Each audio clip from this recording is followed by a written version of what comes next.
आईच्या हाताचं लोणचं एकदा खाल ना तर विसरणार नाही, इतकं खमंग झणझणीत कैरीचं लोणचं. कसंही ना मंडळी, बाजारात कितीही लोणचं मिळालं ना तरी आईच्या लोणच्याची चव आहे ना वेगळीच असते.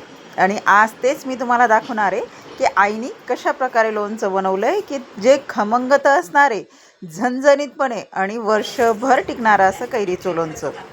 नमस्कार मंडळी, आपल्या चॅनलवर तुमचं मनापासून स्वागत आहे. आज ना आपण करणार आहे कैरीचं लोणचं. त्यासाठी काय केलं आहे, 2 किलो कैरी इथे घेतलेली आहे.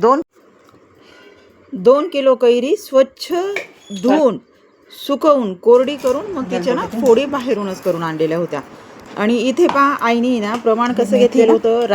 ही मेथी आहे, ही मिरी आहे, ही लवंग आहे, ही दालचिनी आहे, ही बडीशोप आहे, तेल कुठे. आणि इथे 1 किलो सूर्यफुलाचं तेल आम्ही गरम करून घेतलं होतं. एकदम कडकडून गरम करून घ्यायचं आहे आणि त्याच्यामध्ये थोडासा लसूण टाकून पाहायचं आहे. आता आईचं माप ऐका. कैरी 2 किलो, राईनी डाळ पावशेर, मिरची पावशेर, 50 ग्रॅम मिरी, 50 ग्रॅम लवंग, 50 ग्रॅम बडीशोप, 25 ग्रॅम मेथी. हे सगळं सामान आहे ना थोडं थोडं असं जाडं भरडं दळून घ्यायचं आहे. खूप बारीक पण नाही करायचं आहे, जाडं भरडं सगळं जे सामान आहे ते दळून घ्यायचं. आणि तेल ज्यावेळेस थोडंसं कोमट होईल ना, म्हणजे तेल कोमट पाहिजे त्यावेळेस आपण हे सगळे मसाले त्याच्यामध्ये मिक्स करायचे आहेत.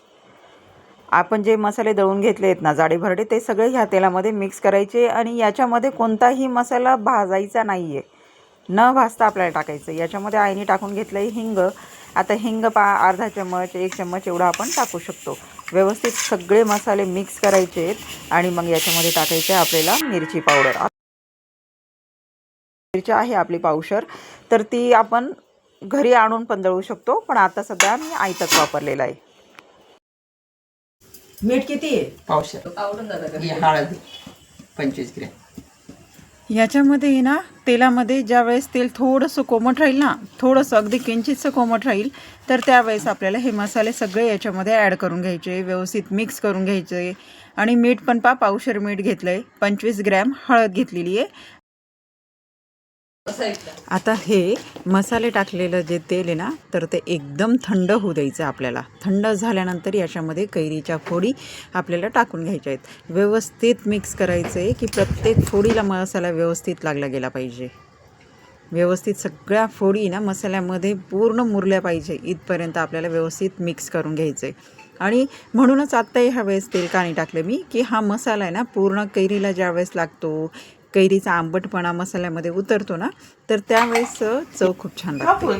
आणि म्हणूनच 8-1 दिवसांनी ज्यावेळेस ते मुरेल ना कैरी, तेव्हा मग 1 किलो तेल आपण परत ॲड करू शकतो. आणि बरणीमध्ये लोणचं भरायच्या आधी बरणीला आईने दिलेली आहे हिंगाची धुनी.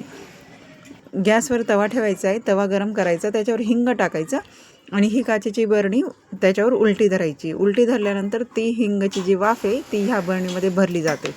आणि मग त्याच्यामुळे काय होतं की लोणचं जे आहे ना ते आपलं कधीच खराब होत नाही. एकदम वर्षानुवर्ष हे टिकतं आणि अजिबात खराब होत नाही. म्हणजे माझ्या आई ज्या वेळेस लोणचं करते ना, तर त्यावेळेस प्रत्येक वेळेला ती हिंगाची धुनी देतेच.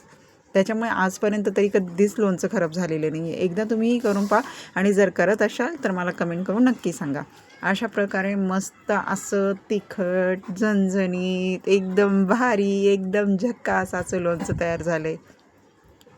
नक्की ट्राय करा आणि कमेंट करून नक्की सांगा तुम्ही ह्या पद्धतीने लोणचं करता की वेगळी पद्धत तुमची आहे. कारण लोणचं जरी एक असलं ना तरी त्याच्या पद्धती खूप आहेत, खूप वेगवेगळ्या पद्धती आहेत. फक्त कैरीचं लोणचं आणि सेम पद्धत असं कधीच होत नसतं. प्रत्येकाचं माप वेगळं आहे, प्रमाण वेगळं आहे, पद्धत वेगळी आहे. त्याच्यामुळे तुमची पद्धत कशी आहे हे मला कमेंट करून नक्की सांगा आणि व्हिडिओ कसा वाटला तेही कमेंट करा.